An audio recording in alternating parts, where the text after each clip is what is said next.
నమస్తే welcome to BCN minute to minute updates.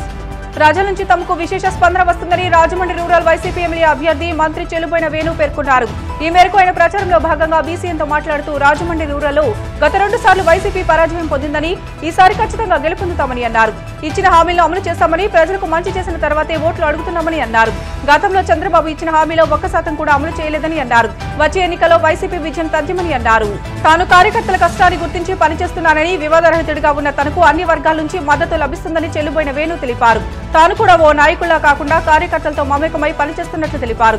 Jakkampudi రాజా ఎలా ఈ నియోజకవర్గ ప్రజల కోసం పనిచేశారో అదే తరహాలో తాను కూడా పనిచేస్తానని అన్నారు. ప్రస్తుతం మనం రాజమండ్రి రూరల్ నియోజకవర్గం వైఎస్ఆర్సీపీ అభ్యర్థి మంత్రివర్యులు చెల్లుబోయిన వేణుగోపాలకృష్ణ గారితో మనం ఆయనతో మాట్లాడి ప్రచారంలో ప్రజల నుండి ఎటువంటి స్పందన లభిస్తోంది అనే విషయంతో మాట్లాడదాం. వేణుగోపాలకృష్ణ గారు నమస్కారం సార్. నమస్కారం. సో రామచంద్రాపురం నుంచి రాజమండ్రి ప్రచారం నిర్వహిస్తున్నారు. ప్రజల నుండి ఎటువంటి స్పందన లభిస్తోంది? అంటే రాజమండ్రి రూరల్కి నన్ను శాసనసభకు పోటీ చేయమన్నప్పుడు ఇక్కడ ప్రచారం నిర్వహిస్తున్నాం. ఈ ప్రచారంలో ప్రజాస్పందన విశేషంగా ఉంది. ఎందుచేతనంటే ఇక్కడ గడిచిన 2 పర్యాయాలు అంటే 14, 19లో కూడా వైఎస్ఆర్ కాంగ్రెస్ పార్టీ పరాజయం పొందింది. ఈరోజు ఖచ్చితంగా విజయం పొందాలనే తపనతో కార్యకర్తలు అందరూ ఉన్నారు. వైఎస్ఆర్ కాంగ్రెస్ పార్టీ కార్యకర్తలు గత ఎన్నికల్లో మేము ఇది చేస్తామని చెప్పి వెళ్ళారు. కానీ ఈరోజు జగన్మోహన్ రెడ్డి గారు కార్యకర్తలకి ఇది మేము చేశాము అని చెప్పి వెళ్ళేటట్టుగా వారి పరిపాలన సాగింది. చేసిన దానికి ప్రతిఫలంగా ఓటు అడిగేటువంటి పరిస్థితి కార్యకర్తకు లభించడం అంటే అది చాలా అరుదైనటువంటి సందర్భాల్లోనే జరుగుతుంటుంది. అటువంటి గొప్ప సందర్భం ఇవాళ జగన్మోహన్ రెడ్డి గారి పాలనలో 5 సంవత్సరాలు ప్రజలకు ఇచ్చిన ప్రతి హామీని అమలు చేసి 99%, 1% లేకపోవచ్చు. కానీ గత పాలకుడు సుమారుగా 600 హామీలు ఇచ్చి కనీసం 10% కూడా అమలు చేయలేదు.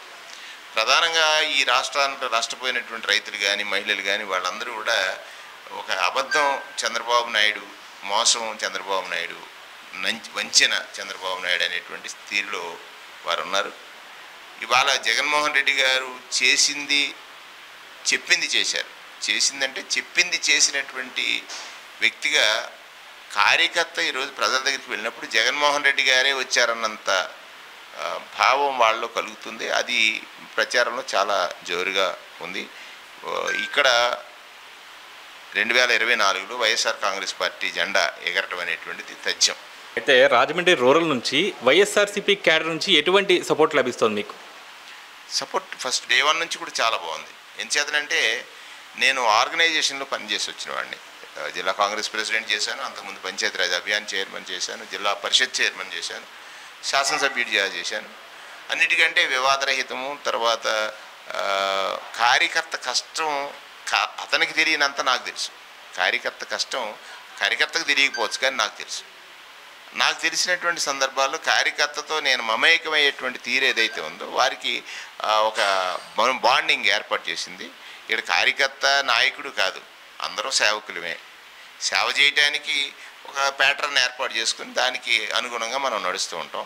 ఇక్కడ నేను వచ్చింది కూడా నాయకుడిగా కంటే సేవకుడిగా అనేటువంటిది. ఆ రోజు స్వర్గీయ జక్కంపూడి రామ్మోహన్ రావు గారు ఏ విధంగా ఈ నియోజకవర్గ ప్రజలతో మమేకమయ్యారు, ఏ విధంగా ఈ నియోజకవర్గ ప్రజలకు భరోసా ఇచ్చారు, ఏ విధంగా ఈ నియోజకవర్గ ప్రజలకి భద్రత కల్పించారు, ఏ విధంగా ఈ నియోజకవర్గ ప్రజల ఆకాంక్షలు నెరవేర్చారు, అవన్నీ కూడా నేను కూడా చూశాను. ఆ రోజు ఈ రేపు చేయగలను అనేటువంటి నమ్మకం మా నాయకుల్లో కలిగింది, ప్రజల్లో కలిగింది, కార్యకర్తల్లో కలిగింది. అందుకు ఇవాళ ఎక్కడికి వెళ్ళినా కూడా విశేషమైనటువంటి స్పందన నాకు లభిస్తుంది.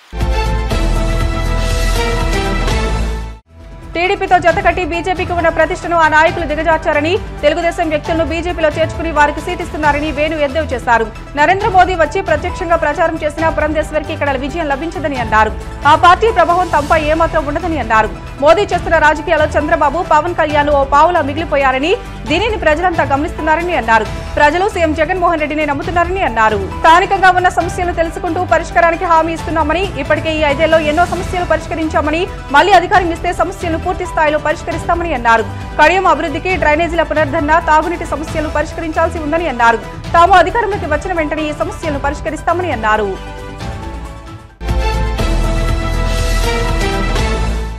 అయితే సార్ 2024 ఎన్నికల్లో భారతీయ జనతా పార్టీ, తెలుగుదేశం, జనసేన ఎన్డీఏ కూటమిలో భాగంగా ముందుకు వెళ్తున్నాయి. దానిలో భాగంగా భారతీయ జనతా పార్టీ రాష్ట్ర అధ్యక్షురాలు పురంధేశ్వరి గారు రాజమండ్రి నుంచి ఎంపీగా పోటీ చేస్తున్నారు. ఈ ప్రభావం మీ పార్టీపై ఏ విధంగా ఉండబోతోంది? దీన్ని నేను కొంచెం అభ్యంతరం చెప్తున్నాను. ఎందుకంటే ఇది భారతీయ జనతా పార్టీలా లేదు, తెలుగుదేశం పార్టీలో చిన్న పీస్గా కనపడతా ఉంది. భారతీయ జనతా పార్టీకి ఉన్న ప్రతిష్టని దిగదార్చేశారు. ఎంచేత అనపర్తిలో తెలుగుదేశం నాయకుడు ఇచ్చిన థ్రెట్కి జంకిపోయి అతను భారతీయ జనతా పార్టీలో జాయిన్ చేసుకుని సీట్ ఇచ్చినప్పుడే భారతీయ జనతా పార్టీ విలువలు కోల్పోయింది. సో పురంధరేశ్వరి గారు కాంగ్రెస్లో పనిచేశారు, తెలుసు నాకు. ఇక్కడ కూడా ఇవాళ పార్లమెంట్ సభ్యులుగా వారు పోటీ చేస్తున్నారు. చేసినప్పటికీ నరేంద్ర భాయ్ మోడీ గారు ప్రధానమంత్రిగా రాజమండ్రి వచ్చి ప్రచారం చేసినప్పటికీ కూడా ఆమెకి గెలుపు లభించదు. కారణం ఏంటంటే ఆ నిబద్ధత కోల్పోయారు.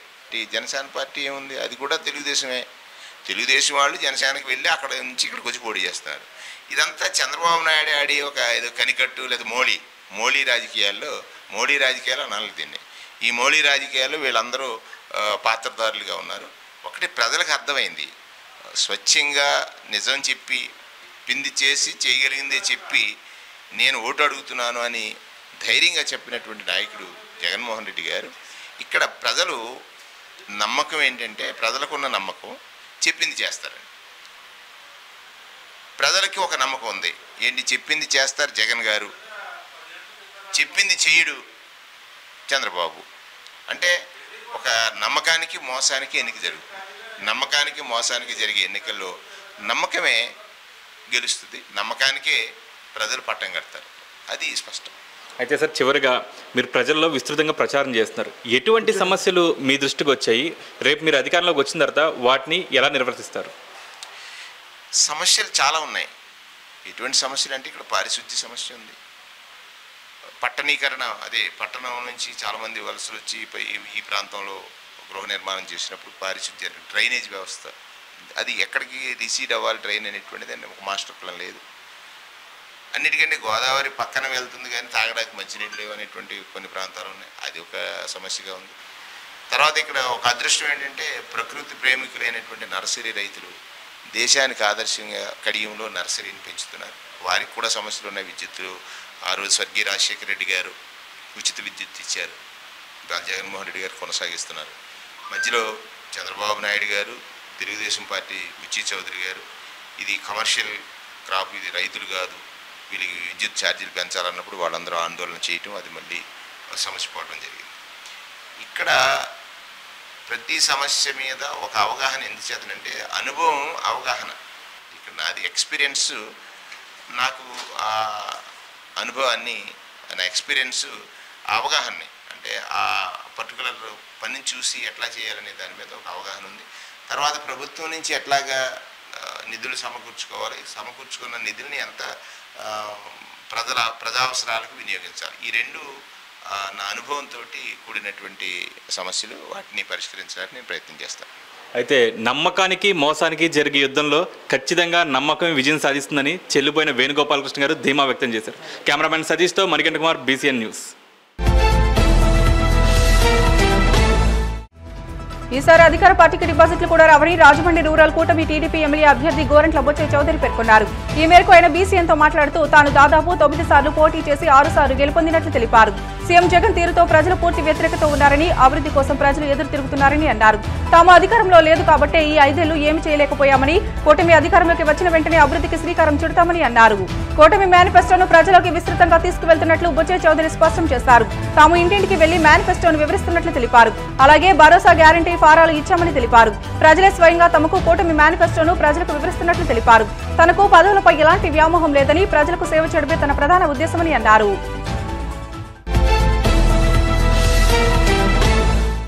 ప్రస్తుతం మనం రాజమండ్రి రూరల్ నియోజకవర్గం ఎన్డీఏ కూటమి బలపరిచిన తెలుగుదేశం సీనియర్ నాయకులు, సిట్టింగ్ ఎమ్మెల్యే గోరంట్ల బొచ్చయ్య చౌదరి గారితో మనం ఆయనతో మాట్లాడి ప్రచారంలో ప్రజల నుంచి ఎటువంటి స్పందన లభిస్తుంది అనే విషయాన్ని ఆయన అడిగి తెలుస్తున్నాం. బొచ్చయ్య చౌదరి గారు నమస్కారం సార్. నమస్కారం అండి. సో ఎప్పుడో ఇది జనసేనకి కేటాయిస్తారు అని అంటున్న ప్రతిసారి కూడా మీరు ఈ సీటు నాకే కేటాయిస్తారని ధీమా వ్యక్తం చేయడం జరిగింది. అలాగే ఎన్డీఏ కూటమి కూడా మీకే ఆ సీటుని కేటాయించడం జరిగింది. ఇప్పుడు మీరు ప్రజల్లోకి విస్తృతంగా ప్రచారం చేస్తున్నారు. ప్రజల నుండి ఎటువంటి స్పందన లభిస్తుంది? అద్భుతం, బ్రహ్మాండంగా ఉంది. ప్రజలు ఏకపక్షంగా వస్తూ ఉన్నారు. అసలు అధికార పక్షానికి డిపాజిట్లు వస్తాయనే సందేహం నాకు వస్తూ ఉంది. నేను దాదాపుగా 9 సార్లు పోటీ చేసి 6 సార్లు గెలిచాను. 1982లో రామారావు గారి ప్రభుత్వంలో 38,000 మెజార్టీ వచ్చింది. అసలు దాన్ని క్రాస్ చేసుకుంటూ అధిక మెజార్టీ సాధించేదానికి అవకాశం కనిపిస్తూ ఉంది ప్రస్తుతం. ఎందుకంటే ఇవాళ జనసేన మేము కలిసి బీజేపీ కూడా కలిసి ప్రయాణం చేస్తున్నాం. తెలుగుదేశానికి బలమైన స్థానం, అలాగే జనసేన కూడా కలిసింది, ఇంకా బలం పెరిగిపోతూ ఉంది.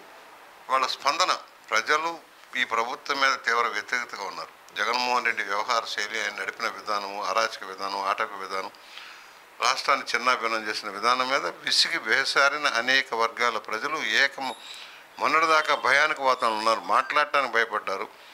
ఎందుకు వచ్చింది గొడవ? మనం ఎంత పెద్ద చదువుకున్న వాళ్ళు, మేధావులు కూడా భయపడిపోయారు. ఆ భయం నుంచి బయటపడ్డారు. ఈ దరిద్రం వదిలించుకోవాలి, ఈ శనిగ్రహాన్ని వదిలించుకోవాలి, రాష్ట్రం బాగు చేసుకోవాలి, ప్రజలు బాగుపడాలి, ఉద్యోగాలు రావాలి, ఉపాధి రావాలనే ఆలోచనలు వాళ్ళు ఉన్నారు. సంక్షేమ ముసుగులో దోపిడీ జరిగింది, ధరల భారం శరాఘాతంగా తగిలింది. విద్యుత్ శక్తి రేట్లు కావచ్చు, ఆర్టీసీ రేట్లు కావచ్చు, దాని నిత్య జీవితాల వస్తువులు కావచ్చు, మద్యం దగ్గర నుంచి అన్ని రకాల పన్నుల భారం పెరిగిపోయిందనే భావనలో వాళ్ళు ఉన్నారు. కనుక స్పందన స్మార్ట్. 5 సంవత్సరాలు మేమేమీ చేయలేకపోయాం. మాకు అక్కడక్కడ ప్రశ్నలు వస్తాయి, మీరు 5 ఏళ్ళు మరి ఏమీ చేయలేదంటే అధికారంలో లేము. 5 సంవత్సరాలు అధికారంలో ఉన్నప్పుడు బ్రహ్మాండంగా పనితీరు కనపరిచిపెట్టే 19లో అంత వ్యతిరేక పవనాల్లో కూడా నేను గెలిచి వచ్చాను. 5 సంవత్సరాలు ఏమీ పెర్ఫార్మెన్స్ చేయడానికి అవకాశం లేదు. పైగా ఇన్ఛార్జీలను పెట్టేసి కపట నాటకం ఆడి ప్రతిపక్ష నాయకులకు కానీ ఎమ్మెల్యేలకు కానీ కనీస గౌరవం వల్ల అధికారులు మాట్లాడే పరిస్థితి లేకుండా ఇంత దౌర్భాగ్యం దేశంలో ఉంటుందని నేను అనుకోను. నేను అనేక సంవత్సరాలుగా రాజకీయాల్లో ఉన్నాను, అనేక మంది ముఖ్యమంత్రులని మంత్రులను చూశాను. కానీ ఇంత దరిద్రంగా ప్రజాప్రతినిధులకి కానీ గౌరవించకపోవడం, చట్టాలను గౌరవించకపోవడం నేను ఎప్పుడు చూడలేదు. ఇలాంటి చట్ట వ్యతిరేక కార్యక్రమాలు చేసిన జగన్మోహన్ రెడ్డి గుణపాఠం చెప్పాలని ఆలోచన ప్రజలు ఉన్నారు. బ్రహ్మాండమైన స్పందన వస్తుంది. ఎక్కడికి వెళ్ళినా అసలు మండు టెండర్లో కూడా పండు వెన్నెల్లాగా జనం వస్తున్నారు. నిన్న మేము ఎంపీ గారిని తీసుకొని రోజు చేస్తే ఉదయం నుంచి రాత్రి దాకా చేస్తే మధ్యాహ్నం 1 గంటకి అంత 108 డిగ్రీల టెంపరేచర్లో కూడా జనం బయట నిలబడి ఉన్నారంటే అర్థం చేసుకోవాలి. అందువల్ల మంచి స్పందన ఉంది. ఎన్డీఏ కూటమి కలిసి పనిచేస్తున్నాం. బీజేపీ జనసేన నాయకులు కూడా మాతో కలిసి పనిచేస్తున్నారు. 3 పార్టీని, నేను బలమైన పార్టీ తెలుగుదేశం అయినా ఎంపీ క్యాండిడేట్ కూడా సరైన ప్రాతినిధ్యం ప్రొజెక్ట్ చేసుకుంటూ మేము ముందుకు వెళ్తున్నాం. అయితే మేనిఫెస్టోని ప్రజల్లోకి తీసుకెళ్ళడానికి ఎలా ముందుకు వెళ్తున్నారు? చాలా ఉన్నాయి మార్గాలు. 1 సోషల్ మీడియా, 2 ఇంటింటికి తిరిగే కార్యక్రమం. నేను బేస్ అయింది మా కార్యకర్తలంతా ఇంటింటికి వెళ్ళాలని నిర్ణయం చేసి దాదాపుగా 6 నెలల నుంచి వర్క్ చేశాను. మేము ఒక లిస్ట్ అవుట్ చేసి వాళ్ళ అడ్రస్లు సేకరించి ఓటర్ దగ్గరికి వెళ్ళి ప్రతి ఓటర్ యొక్క ఫోన్ నెంబర్లు కూడా తీసుకొని వాళ్ళకి డేటా ఇస్తూ ప్రభుత్వ విధానాలు ఎలా ఉన్నాయి, మనం వస్తే ఏం చేయబోతున్నాం చెప్పించాం.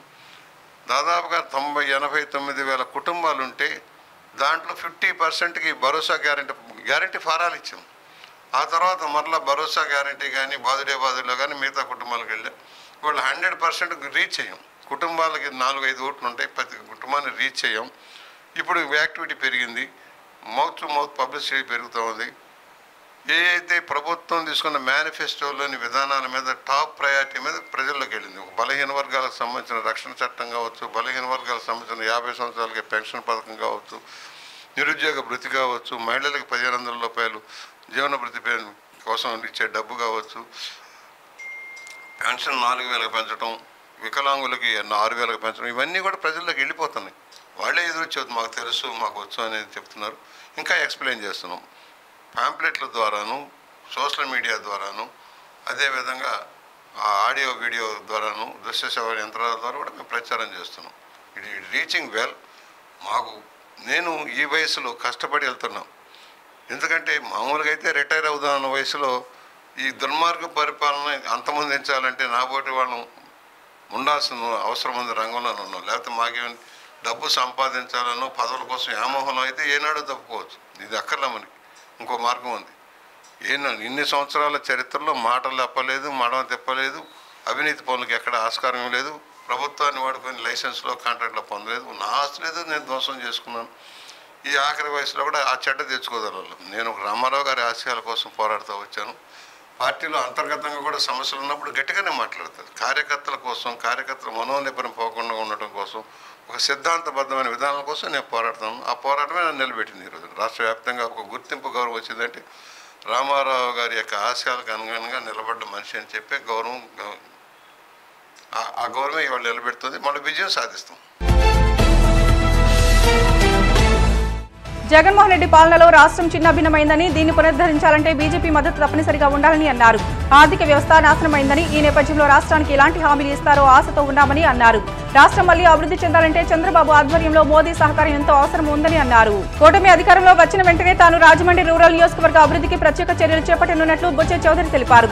డ్రైనేజీలు, తాగునీరు, విద్యుత్ సబ్స్టేషన్ల నిర్మాణం వంటి సమస్యల పరిష్కారానికి కృషి చేస్తానని హామీ ఇచ్చారు. రోడ్లు, కాలువలు అధ్వానంగా ఉన్నాయని, ప్రజల తాగునీటి సమస్య పరిష్కారానికి కృషి చేస్తానని అన్నారు. యువతకు ఉపాధి కల్పించడానికి పరిశ్రమలు తీసుకురావడంతో పాటు పెట్టుబడులను మరింత ప్రోత్సహిస్తామని అన్నారు. బీజేపీ రాష్ట్ర అధ్యక్షురాలు పురంధేశ్వరి గారు ఇక్కడ రాజమండ్రి నుంచి ఎంపీగా పోటీ చేస్తున్నారు. సో వీరి ప్రభావం ఎలా ఉండబోతోంది? అంటే రాష్ట్రం చిన్నాభిన్నం అయిపోయింది.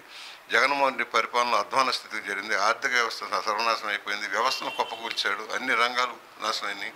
పరిశ్రమలు లేవు, పెట్టుబడులు లేవు, నిరుద్యోగుల సంఖ్య పెరిగిపోతూ ఉంది. రాష్ట్రాన్ని రాజధాని విషయంలో కానీ, పోలవరం విషయంలో కానీ, స్టీల్ ప్లాంట్ విషయంలో కానీ మరి నిర్దిష్టమైన లక్ష్యాలు ప్రకటిస్తారన్న ఆశాభావనను కావాలి సహాయం.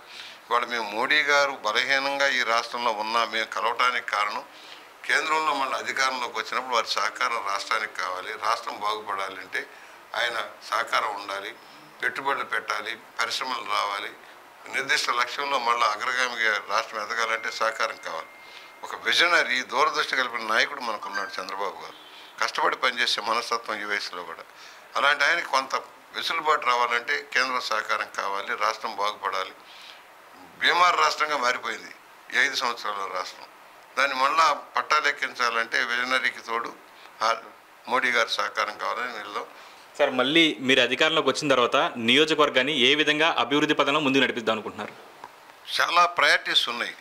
ఒకటి, మేజర్గా ఉన్న రాజమహేంద్రం రూరల్ మండలాల విలీన సమస్య తీవ్రంగా ఉంది. అధికార గణం ఇష్టారాజ్యంగా వ్యవహరిస్తారు 5 ఏళ్ళు. మొత్తం నిధులన్నీ కూడా పక్కకు తగ్గిపోయినాయి. అవినీతి పెరిగిపోయింది. మంచినీటి సరఫరా బాగాలేదు. విద్యుత్ శక్తి రంగాన్ని కొనాలి. నేను 11 సబ్స్టేషన్లు కట్టిస్తే దాన్ని వాడుకోవడం చేతకాల. ఊరూరా మంచినీటి పథకాలు పెట్టాం. 2 రూపాయలకి 20 రూపాయలు ఇచ్చి 32 పథకాలు పెట్టిస్తే దాన్ని నీరు గార్చారు. వేస్ట్ మేనేజ్మెంట్ ప్లాంట్ అన్ని పక్కదారి పెట్టించారు. రోడ్లు వేయలేదు, కాలువలు కట్టలేదు, ఆగిపోయినాయి. ఆ రోజు నేను చేసిన పనుల తర్వాత ఏ పని జరగలేదు. ఇవాళ మంచినీటి సమస్య తీవ్రంగా ఉంది. జల మిషన్ని దుర్వినియోగం చేసుకుని సరిగా చేయకుండా వదిలేశాడు. మరలా జల మిషన్ శాంక్షన్ తెచ్చుకొని ప్రతి గ్రామంలో ప్రతి ఇంటికి కూడా గోదావరి నీళ్ళు ఇచ్చే కార్యక్రమం అమలు చేస్తాం. రెండోది డ్రైనేజ్, భయంకరమైన డ్రైనేజ్ వ్యవస్థ ఉంది మాకు. డ్రైనేజ్ వ్యవస్థ సరిగా లేదు. ముఖ్యంగా రాజమహేంద్రం నుంచి వచ్చే మురుగంతా నా నియోజకవర్గం నుంచి వెళ్ళి గోదావరిలో కలిసి కాలుష్యం ఇవ్వడం. దాన్ని అభివృద్ధి చేయాలంటే దాదాపు 1000 కోట్ల ప్రాజెక్ట్ అవుతుంది. అది ఎంపీగా పురంధేశ్వరి గారు గెలిస్తే అది సాధిస్తారన్న నమ్మకం నాకు ఉంది. అది సాధించుకొని మురుగునీటి పారుదల వ్యవస్థని అభివృద్ధి చేయాలి. అంతర్గత రహదారులు బాగు చేయాలి.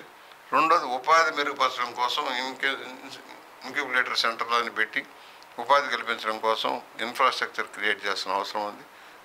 నర్సరీస్ని టూరిస్ట్ హబ్గా మార్చాల్సిన అవసరం ఉంది. ప్రాధాన్యత ఉంది తెలుసు. నిధులను బట్టి, ఆర్థిక ప్రగతిని బట్టి మన కార్యక్రమాలు చేయడానికి ఏవి వీలైతే అంత సమీక్షించుకొని ముందుకు సాగుతాం. తమకున్న రాజకీయ అనుభవంతో మళ్ళీ అధికారంలోకి వచ్చి ఖచ్చితంగా నియోజకవర్గాన్ని అభివృద్ధి పదంలో ముందుకు నడిపిస్తానని ధీమా వ్యక్తం చేస్తున్నారు గోరెంట్ల బుచ్చయ్య చౌదరి గారు. కెమెరామ్యాన్ సతీష్తో మణికంఠ కుమార్, BCN న్యూస్.